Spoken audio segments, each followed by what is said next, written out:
आमच्या आता सपोर्ट आमचा वाढतच चाललंय. मुवमेंट हे आमचे सगळे मेंटर्स असणार आहेत, कॉक्रोचेसचे मेंटर्स. सो आज संध्याकाळी 4 वाजता पुणे येथे आमचं शांतीपूर्ण आंदोलन सुरू होणार आहे, ज्याच्यात आमच्यासोबत असीम सर असतील, विश्वंभर सरही असतील, कुमार सरही असतील आणि या देशातले सगळ्यात मोठे educationist Ramon Magsaysay awardee Sonam Wangchuk sir हे पण जॉईन होणार आहेत. तर मी जेवढे पेरेंट्स आहेत, स्टुडंट्स आहेत, सोशल ऍक्टिव्हिस्ट आहेत, स्टुडंट बॉडीज आहेत, सगळ्यांना इन्व्हाइट करतो की या पीसफुल प्रोटेस्टमध्ये सगळ्यांनी सहभागी व्हा. कारण की ही जी मुवमेंट आहे ही या देशाच्या फ्युचरसाठी आहे. आज जे नीटची मुलं आहेत, सीबीएसईची मुलं आहेत, उद्या जाऊन ते देशाचे नागरिक होणार आहेत.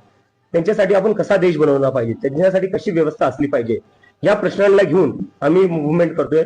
आणि मी परत एकदा रिपीट करतो सारखं की ही मुवमेंट पूर्णपणे पीसफुल आणि within the rights of the constitution असणार आहे. Nowhere we are going to violate any law. Thank you. नाही,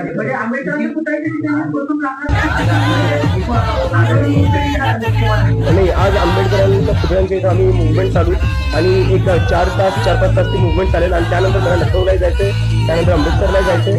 अशा वेगळ्या ठिकाणी आम्ही जे आंदोलन करणार आहे ते करू आम्ही. आणि त्यानंतर 20 तारखेला आम्ही फायनली जंतर मंतरला बसू आणि आम्ही तिथं बसल्यानंतर शिक्षण मंत्र्यांचा राजीनामा घेतल्याशिवाय वापस येणार नाही.